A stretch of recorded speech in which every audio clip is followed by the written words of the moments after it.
It has now been 11 days since Nancy Guthrie's family last saw her alive. The 84-year-old mother of Today Show host Savannah Guthrie was dropped off at her Tucson home on the night of January 31st. Authorities have now released surveillance video from her home that night, and they are hoping someone will recognize the armed man in those images and help crack the case.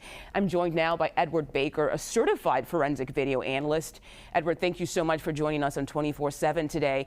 What does this video tell you about Nancy Guthrie's disappearance? Yeah, good morning. Thanks for having me. Well, there's three things that stand out to me that hasn't really been discussed in the media. And those three things basically is, number one, there's no audio to that recording, and typically you find audio with these doorbell cameras. So whether that's by design based on law enforcement's release of that information, or maybe perhaps that camera, or I'm sorry, the audio system for that camera was just simply turned off and not functioning. So I find it surprising that we don't have any audio. The other thing I noted in just sort of watching through all the different video that's been aired so far, as well as the photographs, is around the mouth opening of that ski mask, there appears to be what could be described as facial hair on the upper lip and below the lip line as well. And the connection there is kind of significant because the interview of the subject the law enforcement had in custody and has since released, that person also had facial hair. I'm not saying that that's the individual. I'm just saying there's some similarities there observation-wise between what we see in the ski mask opening around the mouth and versus what law enforcement is deeming enough to detain somebody with. The third thing, and probably the most important thing that's not being discussed, is the effects of the IR light that we see in that video. We all know that typically these cameras during daylight hours have color to them, but when nighttime falls and the environment becomes dark, there's an IR filter that engages that camera and turns everything to black and white. So my point in making note of this is simply that if you're the viewing audience and you're watching these videos and you're thinking to yourself, well, that kind of looks like somebody I know, or a brother or a relative, or maybe an ex-boyfriend or something along those lines, and you look at that clothing and you say, well, that looks like him, but he doesn't own a gray jacket. Or that looks like him, but I've seen him with a holster, but the holster is a different color. You have to kind of back up and throw the color evaluation out of that and not dismiss it. That jacket could be blue, it could be red, it could be orange.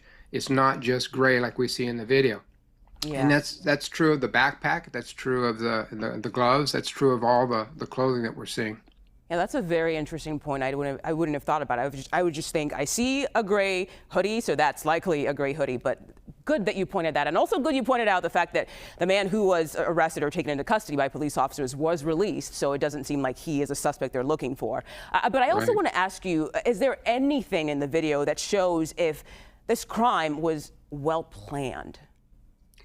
Yeah, I think, if you just take a step back and sort of look, at human behavior in general, or what would I do if I were in that situation and I was planning something nefarious, I think a person with any sort of forethought would have a pre-plan in place.